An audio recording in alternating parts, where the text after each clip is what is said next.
Dear students, in the last two modules, we have learned two types of mass storages. One was magnetic systems and the next one was optical systems.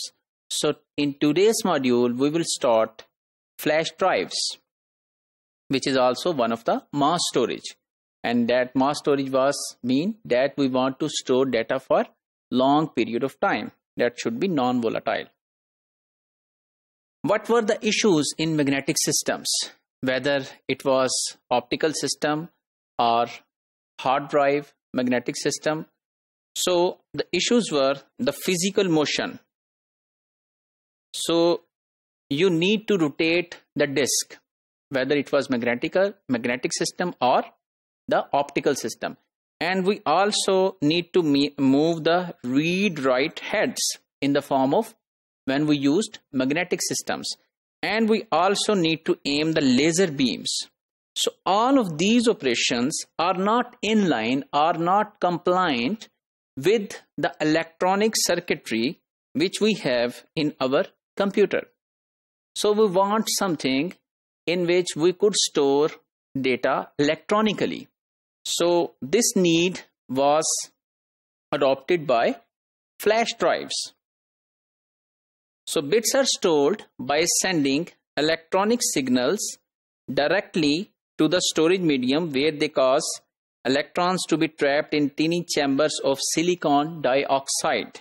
So there is no motion of read-write head or there is no motion of the disk. And chambers are able to store data for years without external power. So you might have also used the flash drives in your daily life. So this is one of the example of flash technology.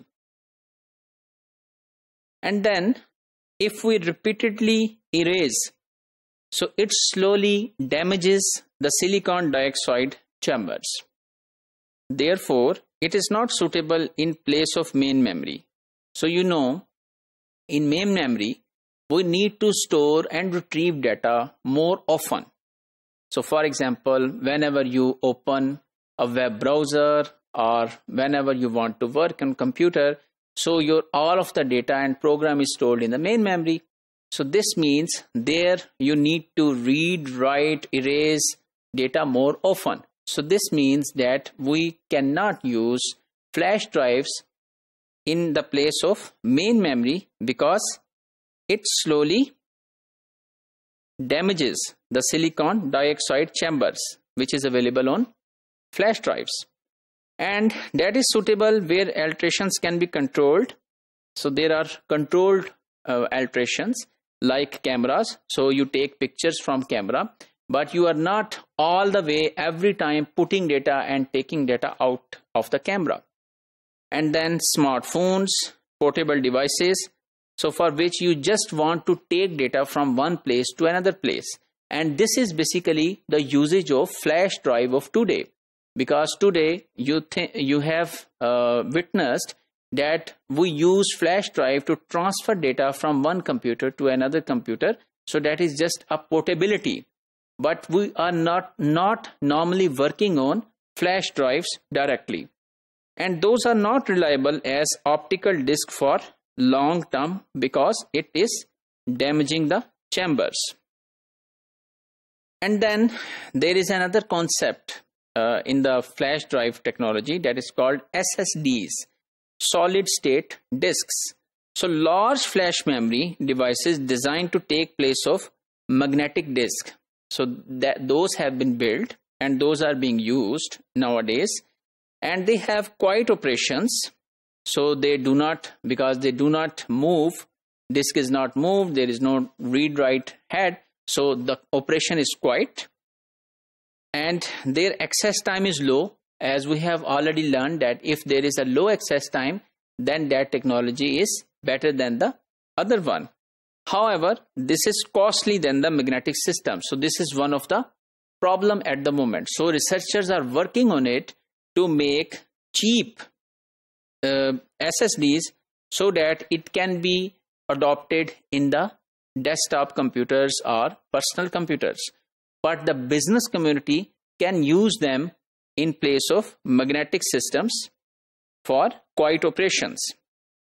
and for efficient retrieval as well, because it needs low access time. And then you might have used SD cards, where you insert your card and that card is read.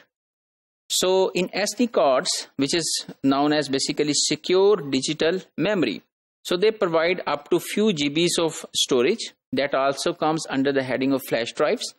And then they are available in smaller, mini and micro sizes. And then there is another technology known as SDHC, which is secure digital memory with high capacity, and that can provide up till 32 GBs.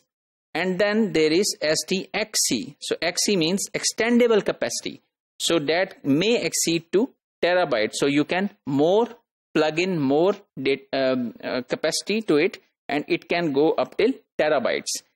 And then compact physical size, suitable for car navigations and cameras, because it is very small in size. You must have seen the SD cards. And if we summarize today's module, where we have learned flash memories and SSDs, SDs, SDHC and SDXC, and there is no physical motion required and suitable for portable devices.